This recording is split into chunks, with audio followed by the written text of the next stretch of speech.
हाय दोस्तों, नमस्कार। मेरा यूट्यूब चैनल अपना एजुकेशन में आपका स्वागत है। जी हाँ दोस्तों, आप देख रहे हैं अपना एजुकेशन। आज हम लोग ऑब्जेक्टिव क्वेश्चन जो 12th का होता है, अति महत्वपूर्ण क्वेश्चन आज हम लोग देखने वाले हैं। टोटल 40 क्वेश्चन देखेंगे तो ठीक है दोस्तों। अगर मेरे वीडियो पर नए होंगे तो मेरे चैनल को करना होगा सब्सक्राइब और चैनल को सब्सक्राइब करके बेल आइकन प्रेस कर देना, ताकि मैं कोई भी नए वीडियो अपलोड करूँ तो आपके चैनल पर जरूर मिले। ठीक है दोस्तों। और अगर आपका कितना भी सही होगा तो कमेंट सेक्शन में आपको जरूर बनाना है। ठीक है दोस्तों। तो चलिए हम लोग फर्स्ट क्वेश्चन देखते हैं। चलिए, फर्स्ट क्वेश्चन बोल रहा है कि 124 शुक्राणु को निर्माण करने में कितने अर्धसूत्री विभाजन की आवश्यकता होती है। जी हाँ दोस्तों, यानी कि जब अर्धसूत्री विभाजन, अर्धसूत्री का मतलब होता है दोस्तों आधा। ठीक है दोस्तों, यानी कि थोड़ा सा पेन को चेंज कर लेते हैं दोस्त। चलिए, हो गया। यानी कि बोल रहा है कि 124 यानी कि 124 शुक्राणु को निर्माण करना है तो कितने अर्धसूत्री विभाजन करने होंगे। ठीक है दोस्तों, कितने अर्धसूत्री विभाजन करने होंगे। तो एक अर्धसूत्री विभाजन में 4 शुक्राणु का निर्माण होता है। ठीक है दोस्तों। तो कितना निर्माण करना है, 124 को। तो क्या करेंगे दोस्तों, 4 से 124 में डिवाइड देंगे तो इसका जो करेक्ट आंसर हो जाएगा आपका करेक्ट आंसर कितना हो जाएगा, 31। यानी कि 124 शुक्राणु को निर्माण करने में 31 अर्धसूत्री विभाजन की आवश्यकता पड़ती है। अपना दूसरा क्वेश्चन देखते हैं। बोरा केंचुआ प्राणी है, यानी कि केंचुआ कौन सा प्राणी है। ठीक है दोस्तों। बोरा की केंचुआ एक लिंगी है कि द्विलिंगी है कि आलिंगी है कि नपुंसक है। यानी कि जो केंचुआ कौन सा प्राणी है तो इसका जो करेक्ट आंसर हो जाएगा आपको क्या हो जाएगा, केंचुआ द्विलिंगी हो जाएगा। ठीक है दोस्तों, क्या हो जाएगा, केंचुआ द्विलिंगी, यानी कि एक के बीच द करेक्ट आंसर हो जाएगा। चलिए हम लोग तीसरा क्वेश्चन देखते हैं। पूरा कि निम्नलिखित में से कौन भाग अगुणित है। यानी कि क्वेश्चन बोल रहा है कि निम्नलिखित में से कौन भाग अगुणित है। अगुणित के मतलब है n भाग और द्विगुणित के मतलब होता है 2n। ठीक है दोस्तों। तो इसमें से अगुणित भाग है जो कौन है। तो ये में बोल रहा कि अंडाशय, तो अंडाशय कितने होते हैं, 2 तो क्या हो जाएगा, ये 2n हो जाएगा। फिर आ गया प्राकोष, प्राकोष भी क्या होते हैं, 2n होता है। फिर हो गया युग्मज, तो युग्मज भी आपका क्या होता है, 2n होता है। तो बचा क्या, प्राग, यानी कि इसका जो 2 3 का जो करेक्ट आंसर हो जाएगा आपका सी हो जाएगा। जो प्राग है क्या है, अगुणित है, यानी कि 3 का सी इज द करेक्ट आंसर हो जाएगा। अब हम लोग चौथा क्वेश्चन देखते हैं। चलिए, बोल रहा है चौथा क्वेश्चन बोल रहा कि इनमें किससे बंगाल का आतंक कहा जाता है, आतंक। ठीक है दोस्तों, इन किसे इसमें से बंगाल का आतंक कहा जाता है। चलिए हम लोग ऑप्शन देखते हैं। ऑप्शन ए में बोल रहा है कि ब्रोएफिला, बी में बोल रहा है कि जलकुंभी, सी में बोल रहा है कि अगेम और डी में बोल रहा है केला। तो यानी कि जो बंगाल का आतंक जो कहा जाता है दोस्तों, इसका जो करेक्ट आंसर हो जाएगा आपका जलकुंभी हो जाएगा। ठीक है दोस्तों, जलकुंभी हो जाएगा। अगर दोस्तों इस तरह से आप पीडीएफ भी पाना चाहते हैं तो पीडीएफ पाने के लिए आप मेरे व्हाट्सअप नंबर से कॉन्टैक्ट करना, जो हमारा व्हाट्सअप नंबर आपको स्क्रीन पर दिख रहा होगा दोस्तों। ये मेरा यहाँ पर कॉन्टैक्ट करको, इस पर सिर्फ लिखना होगा प्लीज़ पीडीएफ सेंड। तो आपको क्या होगा दोस्तों, आपको मोबाइल नंबर आपको फ़ोन पर पासवर्ड यानी कि जो पीडीएफ हो गया आपको सेंड कर दीजिएगा। ठीक है दोस्तों। 91 28 17 87 73। चलिए अब हम लोग देखते हैं अगले क्वेश्चन की ओर बढ़ते हैं। चलिए अगला क्वेश्चन है 5वां। बोला कि इनमें से कौन ठहरे हुए पानी में उगकर ऑक्सीजन को खींच लेता है। यानी कि इनमें से कौन ठहरे हुए पानी में उगकर ऑक्सीजन को खींच लेता है। ये वेरी ओपेटेड क्वेश्चन बोर्ड के लिए। ठीक है दोस्तों। तो ऑप्शन ए में बोल रहा है जलकुंभी, बी में बोल रहा है कि हाइड्रीला, सी में बोल रहा है कमल, डी में बोल रहा है धान। यानी कि जो ठहरे हुए पानी में से जो ऑक्सीजन खींच लेता है उसे क्या कहते हैं। तो इसका जो करेक्ट आंसर हो जाएगा दोस्तों आपको जलकुंभी हो जाएगा, जो ठहरे हुए पानी में उग कर उसमें से ऑक्सीजन खींच लेता है। ठीक है दोस्तों। चलिए हम छठा क्वेश्चन देखते हैं। बोला कि जब नर तथा मादक युग्मक में युग्मन होता है तब क्या कहलाता है। यानी कि जब नर युग्मक और मादक युग्मक होता है तब वह क्या कहलाता है। ऑप्शन ए में बोल रहा है कि अलैंगिक जनन, बी में बोल रहा है कि लैंगिक जनन, सी में बोल रहा है कि बर्धकायिक और डी में बोल रहा है मुकुलन। यानी कि नर युग्मक और मादक युग्मक किस में आवश्यकता पड़ती है। तो इसका जो ऑप्शन करेक्ट हो जाएगा दोस्तों ऑप्शन नंबर बी हो जाएगा लैंगिक जनन। लैंगिक जनन में नर युग्मक और मादा युग्मक बनते हैं। चलिए हम लोग 7वां क्वेश्चन देखते हैं। बोला कि मध चक्र पाई जाती है। ठीक है दोस्तों, मध चक्र किस में पाई जाती है? गाय में पाया जाता है, भेड़ में पाया जाता है, कुत्ता में पाया जाता है, कि इनमें से सभी में पाया जाता है। ठीक है, फिर से क्वेश्चन दे रहा कि मध चक्र पाई जाती है। ऑप्शन ए में बोल रहा है गाय, बी में बोल रहा है भेड़, सी में बोल रहा है कुत्ता और डी में बोल रहा है सभी। तो इसका जो करेक्ट आंसर हो जाएगा इनमें से सभी हो जाएगा, यानी कि 7 का D is the correct answer. चलिए हम लोग 8वां क्वेश्चन की ओर देखते हैं। बोला कि उच्च श्रेणी के पौधों में निषेचन होता है, यानी कि जो उच्च श्रेणी के पौधे हैं उसमें कौन सा निषेचन होता है? तो ऑप्शन ए में बोल रहा है, डाउन कर लेते हैं इसको। चलिए, ऑप्शन ए में बोल रहा है कि वाह्य निषेचन होता है, डी में बोल रहा है कि अंतः निषेचन होता है, सी में बोल रहा है कि जल निषेचन होता है और डी में बोल रहा है कि हवा निषेचन होता है। तो जो उच्च श्रेणी के जो पौधे होते हैं दोस्तों, जो उसमें निषेचन होता है उसमें आंतरिक निषेचन होता है, यानी कि 8 के V4 is the correct answer हो जाएगा। चलिए हम 9वां क्वेश्चन देखते हैं। बोल रहा है कि शकलकंद का उदाहरण है, यानी कि जो शकलकंद है वो किसका उदाहरण है? ऑप्शन ए में बोल रहा है अदरक, बी में बोल रहा है दूब घास, सी में बोल रहा है प्याज और डी में बोल रहा है आलू। यानी कि शकरकंद होता है दोस्तों, तो उसका किसका उदाहरण माना जाता है? तो जो 9 का जो करेक्ट आंसर हो जाएगा आपका प्याज हो जाएगा, यानी कि शकलकंद है जो किसका? प्याज का एक उदाहरण है। चलिए अब हम लोग 10वां क्वेश्चन देखते हैं। बोला कि स्तनधारियों में निषेचन कहाँ होता है, यानी कि जो भी स्तनधारी जीव होते हैं दोस्तों उसमें निषेचन कहाँ होता है? तो ऑप्शन ए में बोल रहा है अंडाशय में होता है, बी में बोल रहा है कि विषय भाग में होता है, सी में बोल रहा है गर्भाशय में होता है और डी में बोल रहा है कि फिलोपियन नलिका में होता है। तो जो उच्च श्रेणी के जो स्तनधारी होते हैं दोस्तों उसमें जो निषेचन होता है फिलोपियन नलिका में होता है, जिसको फिलोपियन ट्यूब भी बोला जाता है, यानी कि 10 का D for the correct answer हो जाएगा। चलिए अब हम लोग 11वां क्वेश्चन देखते हैं। चलिए बोला कि प्राकृतिक अनिषेक जनन कहा जाता है, यानी कि पाई जाती है, किसमें पाया जाता है? जो प्राकृतिक अनिषेक जनन होता है, अनिषेक जनन में होता है मतलब कि बिना निषेचन किए कुछ उसमें निर्माण हो जाते हैं। तो ऑप्शन ए में बोल रहा है कि मक्खी, बी में बोल रहा है मधुमक्खी में, सी में बोल रहा है आपको मच्छर में और डी में बोल रहा है इनमें से सभी में।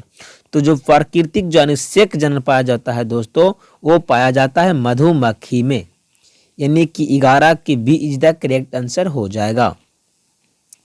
चलिए अब हम 12 क्वेश्चन की बोल देखते हैं। बोला कि द्वि निषेचन का परिमाण होता है। द्वि निषेचन का मतलब दोस्तों डबल बार निषेचन होना चाहिए। तो द्वि निषेचन का परिमाण क्या होता है? ऑप्शन ए बोला कि बीजपत्र का होता है, कि विजंडकाय का होता है, कि भ्रूणपोष का होता है, कि भ्रूण का होता है।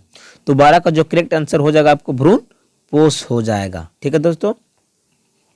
चलिए एक और दोस्तों को जो द्वितीय बोला जाता है कि द्वितीयक निषेचन में कितने केंद्रक भाग लेते हैं? तो द्वितीयक निषेचन में दोस्तों 5 केंद्रक भाग लेते हैं। ठीक है दोस्तों, कितना? 5 केंद्रक भाग लेते हैं। चलिए हम लोग 13 क्वेश्चन देखते हैं। बोला कि बीजाणुओं द्वारा जनन करने वाले पौधे जैसे मांस फर्न सामान्य किस समूह के अंतर्गत आते हैं? यानी कि बोला कि जीवाणु द्वारा, यानी कि छोटे छोटे जो कीड़े जीवाणु होते हैं उसके द्वारा जो निषेचन होता है उसको हम लोग क्या कहते हैं? तो उसको बोलते हैं क्रिप्टोगेमस बोला जाता है। क्या बोला जाता है? क्रिप्टोगेमस।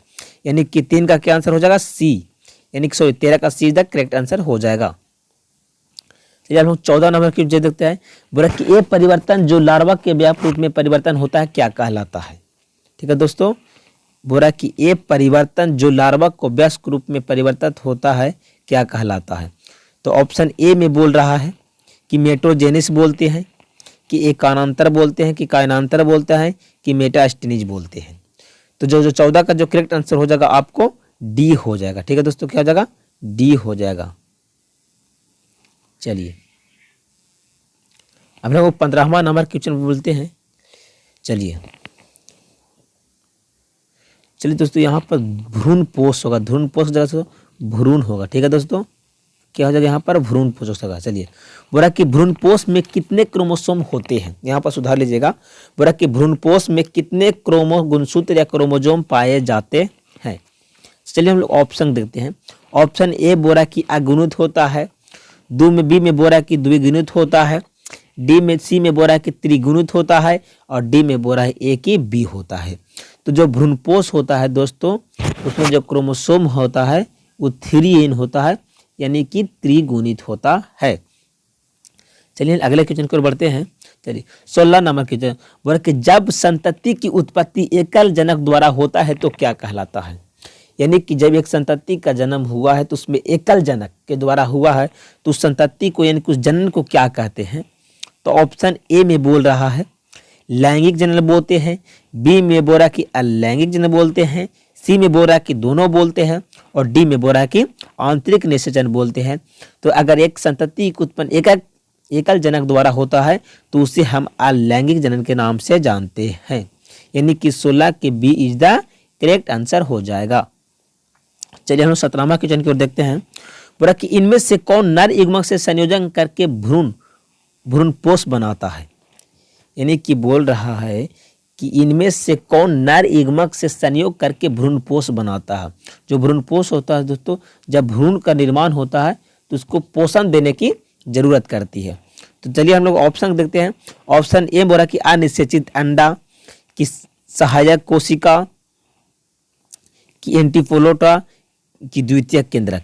तो जो नर युग्मक जो उसमें संयोग करके जो भ्रूणपोष का निर्माण करता है वो द्वितीयक केंद्रक होता है। ठीक है दोस्तों, क्या होता है द्वितीयक केंद्रक होता है, यानी कि जो 17 का D is the correct answer हो जाएगा द्वितीयक केंद्रक। इसको याद करके रखना। चलिए अब लोग 18वां नंबर क्वेश्चन की ओर बढ़ते हैं। बोला कि स्तनधारियों के शुक्राणु के मध्य भाग में क्या पाया जाता है।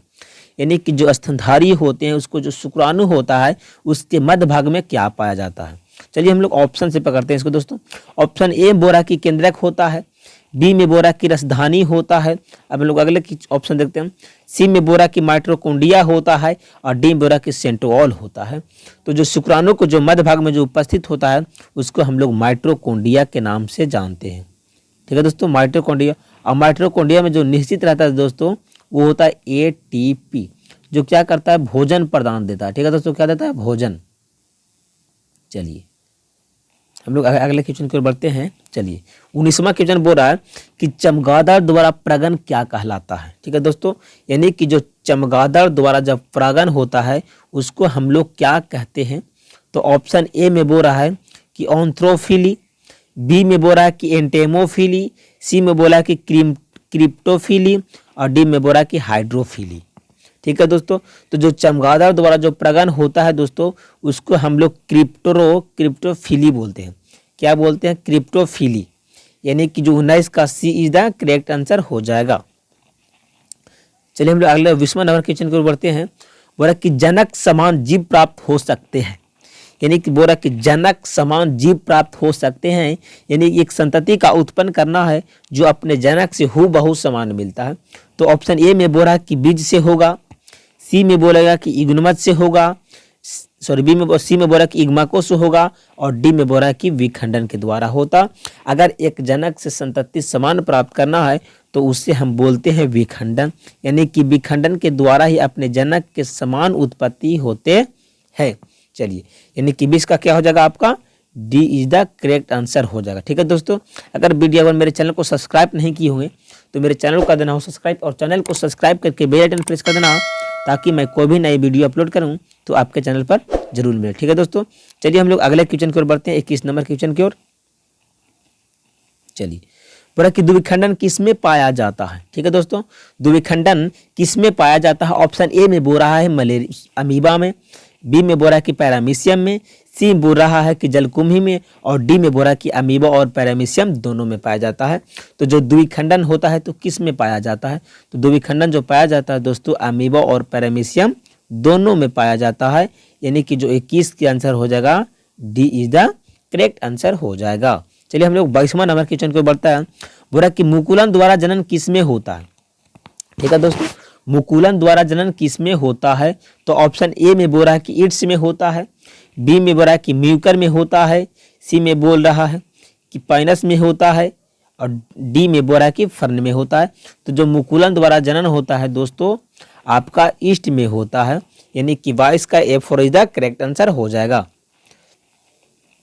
चलिए हम लोग अगले 30वां नंबर क्वेश्चन को देखते हैं। ब्रैकोनिडिया का निर्माण किस में होता है? ठीक है दोस्तों, कोनिडिया का निर्माण किस में होता है और इसी के द्वारा जो एंटीबायोटिक दवा था उसी के द्वारा खोज होया था। ठीक है दोस्तों, तो जो कोनिडिया होता है वो किससे निर्माण होता है? तो ऑप्शन ए में बोरा की पेनिसिलियम से होता है, ऑप्शन बी में बोरा की एस्पाइरोगाइमा से होता है, सी में बोरा की कारा से होता है और डी में बोरा की फर्न से होता है। तो दोस्तों जो कोनिडिया का जो निर्माण होता है पेनिसिलियम से होता है और पेनिसिलियम निटोटर में क्या होता है? प्रतिजैविक दवा होता है जो द्वितीय विश्व युद्ध में इसका इस्तेमाल किया गया था और सबसे ज़्यादा इसका इस्तेमाल अमेरिका ने किया था। चलिए हम लोग 24वां नंबर क्वेश्चन की ओर बढ़ते हैं। बोरा की पुनरुद्ध भवन की क्रिया निम्नलिखित में से किस में होती है? ठीक है दोस्तों, पुनरुद्ध भवन, पुनरुद्ध का मतलब होता है दोस्तों उसे अगर एक भाग में काट दिया जाए तो दो भाग में उसको दो जीव उसमें पुनः निर्माण कर लेते हैं। तो ऑप्शन ए में बोरा की स्पंजों में होता है, ऑप्शन में बी में बोरा की एस्पाइरोगाइमा में होता है, डी में बोरा, सी में बोरा की पेनिसिलियम में होता है और डी में बोरा की कारा में होता है। तो जो पुनरुद्ध भवन की जो क्रिया होती है वो आपको स्पंजों में होती है। ठीक है दोस्तों, क्या होता है? स्पंजों में जो समुद्र में एक पाया जाता है जो जीव है। चलिए अब हम लोग 25वां नंबर क्वेश्चन बोलते हैं। चलिए, बोरा की जलकुंभी 6500 से अधिक पौधे कितने माह में उत्पन्न कर सकता है? यानी कि जो जलकुंभी एक बोरा के पौधा है दोस्तों उसको 65,000 जनसंख्या बढ़ाना है तो कितने माह में वो उसमें क्षमता है कि उत्पन्न कर सकती है? तो ऑप्शन ए में बोल रहा है 8 माह, बी में बोल रहा है कि 5 माह, सी में बोल रहा है 6 माह और डी में बोल रहा है 12 माह। यानी कितना माह में क्या होगा दोस्तों? 65,000 अपनी जनसंख्या उत्पन्न कर लेगा। तो इसका जो करेक्ट आंसर हो जाएगा आपका 8 माह हो जाएगा। यानी कि 8 माह में जो जलकुंभी है अपने जैसा 65,000 पौधे निर्माण कर लेगा। चलिए हम लोग 26वां नंबर क्वेश्चन देखते हैं। बोला कि इनमें से कौन एक बार अपने जीवन काल में पुष्प देख सकता है? यानी एक ऐसा कौन सा पौधा है जो अपने पूरे जीवन काल में सिर्फ एक बार भी पुष्प पैदा करता है? तो चलिए हम लोग इसको ऑप्शन देखते हैं। चलिए दोस्तों, ऑप्शन ए में बोल रहा है बांस, बी में बोल रहा है आम, सी में बोल रहा है लीची, डी में बोल रहा है जामुन। तो इसका जो करेक्ट आंसर हो जाएगा दोस्तों आपका बांस हो जाएगा, जो अपने पूरे जीवन काल में एक बार ही पुष्प खिलते हैं जो बांस के होते हैं। चलिए 27वां नंबर क्वेश्चन हम देखते हैं। बोल रहा है कि ऋतुस्राव चक्र किस में पाया जाता है? ठीक है दोस्तों, क्या ऋतुस्राव जो चक्र होते हैं वो किस में पाए जाते हैं?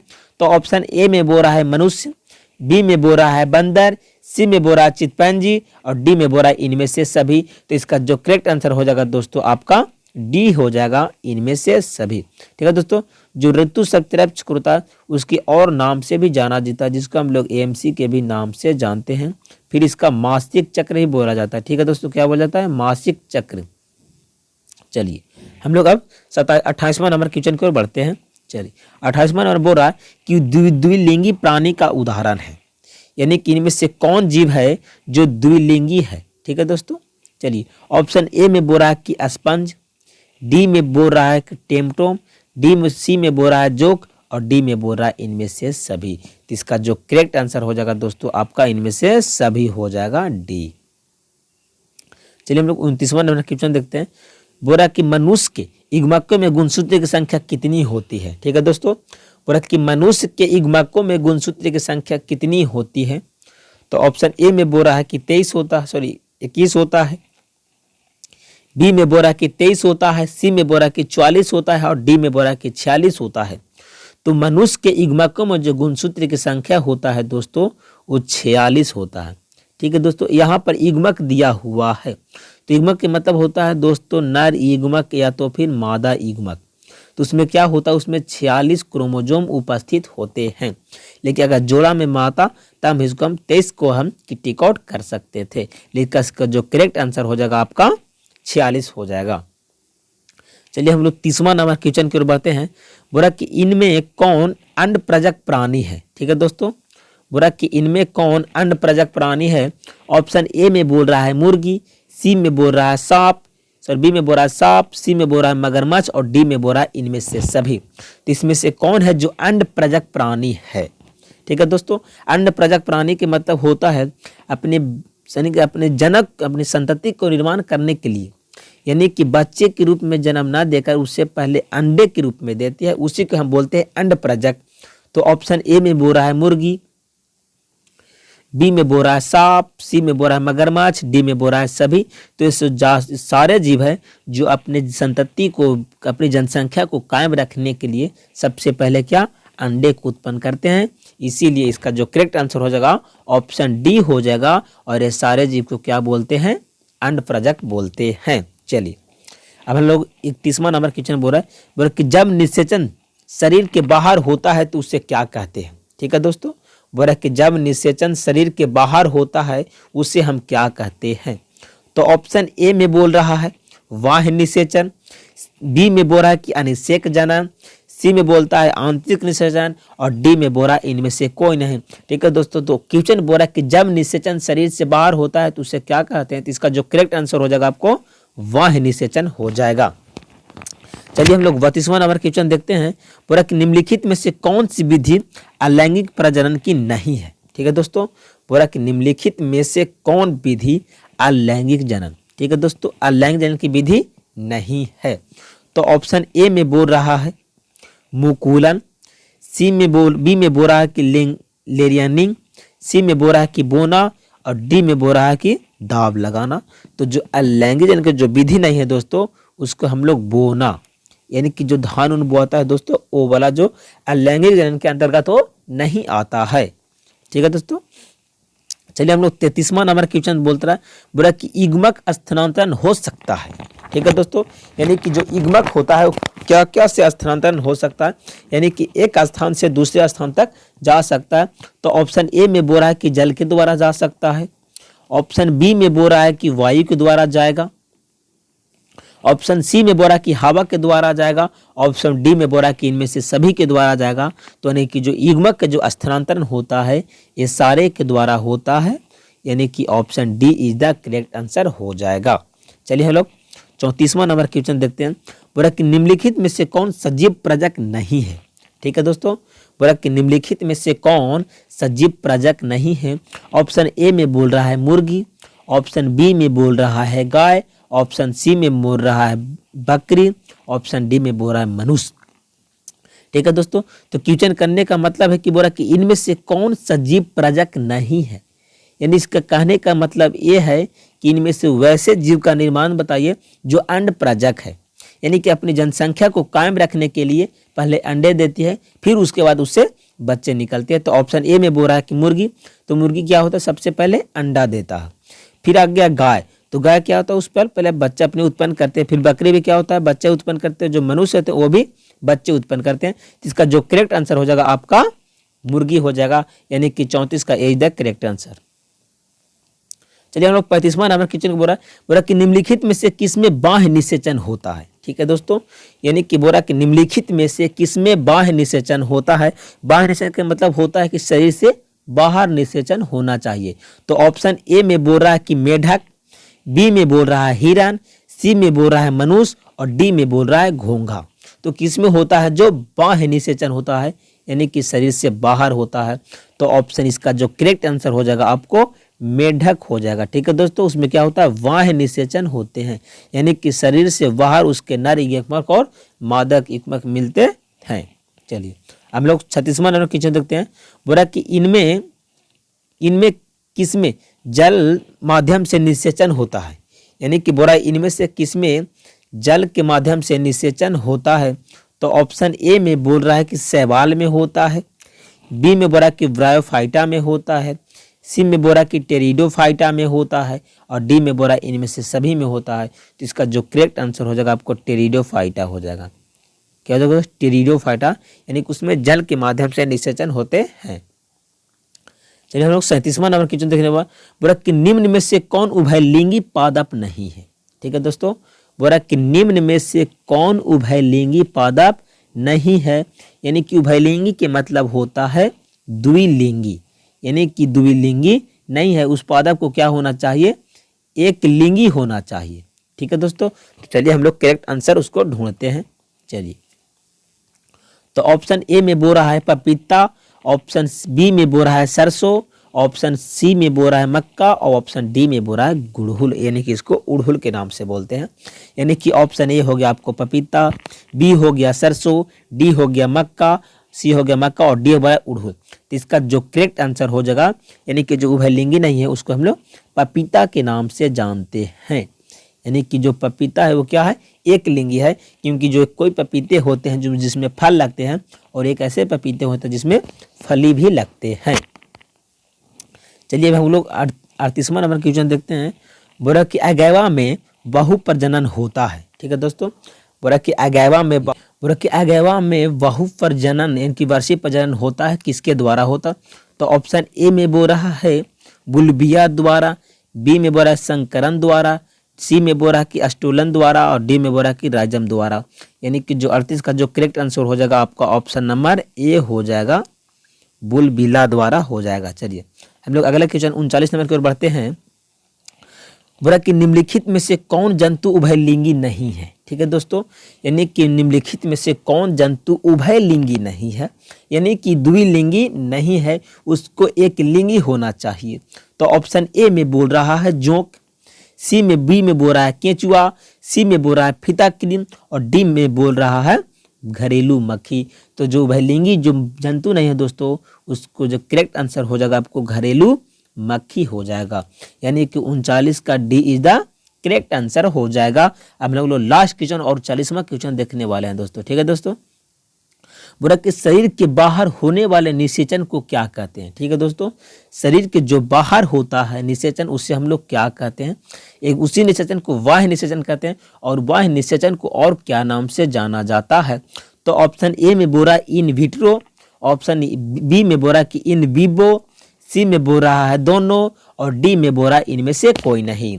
तो जो शरीर के जो बाहर निषेचन होते हैं उससे इन विट्रो के नाम से जाना जाता है। ठीक है दोस्तों, यानी कि वैसा निषेचन जो शरीर से बाहर होता है उसे हम इन विट्रो कहते हैं, और वैसा निषेचन जो शरीर के अंदर होता है उससे हम इन विवो के नाम से जानते हैं।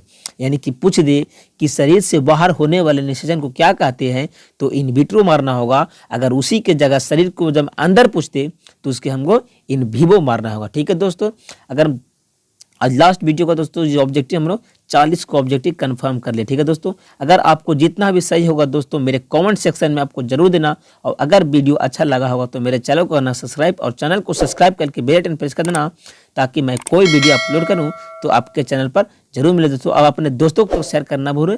थैंक यू सो मच, मिलते हैं नेक्स्ट वीडियो में।